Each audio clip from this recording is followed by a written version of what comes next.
Okay, let's dive in. We're unpacking something truly fascinating today. Um, a deep dive into the nature of imagination, but maybe not quite in the way you usually think about it. Right. We've got these two, well, seemingly very different sources sitting side by side. One's from the spiritual philosophy of Rudolf Steiner, Hmm. and the other is more from the realm of personal development, quantum ideas discussed by Brian Scott. Yeah, quite a contrast on the surface. Exactly. So our mission really is to explore these two perspectives. They seem worlds apart, right? But maybe, just maybe, they're describing the same underlying human capacity. That's the intriguing question. What are the core insights from each? What happens when we look at them together? Right. So get ready to maybe rethink what you thought you knew about the pictures inside your own head. It's definitely an interesting pairing. Steiner gives you this really layered, almost, well, scientific feeling approach to spiritual development and human faculty. Very Okay. detailed. Whereas Scott is often presenting practical techniques using, modern metaphors like quantum physics to talk about creating your reality. Different languages, for sure. Totally different languages. But pulling these threads together, yeah, it reveals a surprising potential connection. Absolutely. So let's maybe start with the source that might feel a bit more dense, at first glance anyway. Rudolf Steiner's idea of imagination. Okay. And it's important, I think, to get this right away. For Steiner, this isn't just like idle fantasy or daydreaming. No, not at all. He defines imagination with a capital I, almost as a developed human power of perception. A power of perception. Okay, that's key. That's the crucial distinction. It's a way of perceiving, not just inventing things in your head. Yeah. And Steiner contrasts this developed imagination with our ordinary ways of, thinking and sensing. How so? Well, he explains that our everyday thinking, it's intimately tied to our physical body, Mm. specifically the nerves. And our sense perceptions, what we see, hear, touch, they're formed when impressions come through the nerves and then connect with our blood circulation. There's a whole physical, biological process involved there. So our normal interaction with the world is really anchored firmly in the body's, well, machinery, the physical stuff. Precisely. And he makes another interesting distinction with memory. He actually describes memory as giving us a uh, shadowy, pale picture Mhm. compared to being right there perceiving something in the moment. Shadowy, pale. Yeah, I can kind of relate to that feeling. Some memories definitely feel less vivid. Right. And in his framework, the reason for that difference is because the memory impression, it reaches the end of the nerves, Yeah. but it doesn't fully engage with the blood circulation in the same way that immediate sense perception does. It lacks that kind of full physical anchoring. Okay, okay. So if ordinary perception and even memory are tied so closely to the physical body, the nerves, the blood, how does Steiner say this developed imagination works, this other kind of perception? Yeah, this is where it gets really distinct. He describes it as learning to absorb impressions from without meaning, from outside the immediate physical senses, without engaging in that usual process linked to the nerves and the blood circulation. So bypassing the normal sensory channel somehow? Sort of. It's about training your consciousness to perceive in a different way, almost like flexing a different muscle. Perceiving more from within or accessing information internally. Is that the idea? Exactly. The practices he suggests are quite specific, actually. Things like imagining you're taking up impressions directly via the spinal cord, or even uh, pushing into the nerve from the other direction, as he puts Uh-huh. it. Wow. Okay. Sounds intense. It's about focused internal discipline. And the point is, through these practices, you begin to gain pictures, these specific inner pictures. That's what he calls the content of imagination. Ah, so the pictures are the result of this different way of perceiving. Yes, and here's the really crucial part. What he says this cultivated faculty allows you to perceive. It's the etheric body. Okay, the etheric body. That term itself, it sounds like it steps beyond the purely physical, doesn't it? What is it in Steiner's view? He describes the etheric body as an invisible aspect of the human being. And importantly, he says it contains the activity of thinking. It's the place where thinking happens, you could say. And it's present whether you're awake or asleep. So thinking isn't just the brain's physical activity for Steiner. Not solely. It's linked to this etheric body. So for Steiner, developing this imaginative faculty, this skill, is the actual path to perceiving this non-physical part of yourself, Okay. and therefore understanding the activity of thinking itself through these distinct inner pictures that aren't coming through your physical eyes or ears. Got it. Okay, so let me see if I can summarize Steiner's point here. Imagination for him is a specific high-level skill. It's something you cultivate. And it lets you perceive an invisible, non-physical layer of reality, your own etheric body, which is where thinking activity resides. And you do this by generating and working with these unique inner pictures developed through practice, kind of bypassing the usual sensory pathways. It's internal perception as a trained discipline. That captures his detailed framework really well. Now, No. let's shift gears completely. Let's look at Brian Scott's approach. He uses very different language, but well, let's see what resonates. All right, let's make that leap. Quantum ideas, personal development. How does Scott talk about accessing different realities or using internal perception? It sounds quite different already. It does. Scott doesn't use Steiner's specific term imagination with that heavy philosophical weight. Instead, he talks about accessing different realities, different versions of yourself by using the, and this is his phrase, eyes of your consciousness. Guise of your consciousness. Okay, that definitely points towards an internal kind of seeing, doesn't it? It absolutely does. And he gives you a direct instruction, a task. He says, see the version of you that exists right now in a parallel timeline. Whoa, okay, parallel timelines. Yeah, this could be a version where you, I don't know, effortlessly achieve a goal you have or experience abundance, whatever the desired outcome might be. And he's very clear.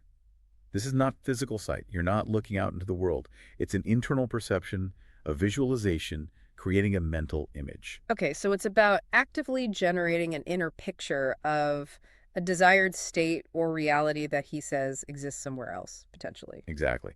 And this connects directly to his principle of quantum financial observation. Right. Though, he applies this observation idea much more broadly than just finances. It's a general principle for him. Right. The quantum connection. Here's where those ideas come in. What's the core principle there, according to Scott? The central idea he puts forward is that, Yeah. and this is a key phrase, your observation, your sustained conscious attention, collapses these infinite possibilities into your singular experience. That's a powerful idea. Your attention selects your reality from infinite options.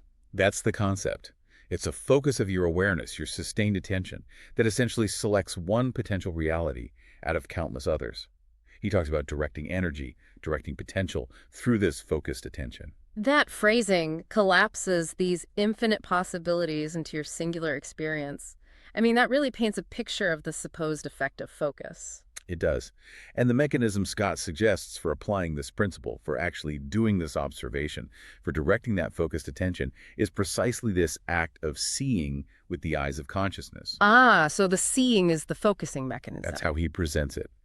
By internally picturing, by visualizing the desired reality, you are, in his model, engaging in the very observation process that supposedly leads to that reality becoming your actual experience. So for Scott, this internal perception using the eyes of consciousness to create and hold a mental image, that's the vital tool for directing your attention and, in his framework, collapsing a specific potential reality or timeline into your existence. That's the core of it. It's about accessing and focusing on possibilities, primarily through this directed inner imagery. Okay. Wow. So let's put these together then. We have Steiner describing this cultivated internal faculty imagination with a capital I that perceives non-physical reality, specifically the etheric body, through these distinct inner pictures developed outside the normal senses. Right, a perceptual skill. And then we have Scott describing a process of, well, reality creation that seems to hinge on using the eyes of consciousness to internally see and focus attention on desired realities, thereby collapsing possibilities. A reality-shaping process driven by focused inner vision. Could these two, coming from such different places, really be pointing to the same underlying human capacity? Is that what the sources suggest when read together? It's compelling, isn't it? When you look at what the source material highlights as their key functions, the parallels start to jump out. Think about it like this. First, what are they actually perceiving or generating inside? Right. Both involve inner pictures or perceptions that are explicitly not coming from your immediate physical surroundings. Right. Non-sensory input. Steiner's imagination perceives the invisible etheric body. Scott's eyes of consciousness perceive a version of you in a parallel non-physical timeline. Different names for the object being perceived, maybe, but both step beyond ordinary physical sensation into something.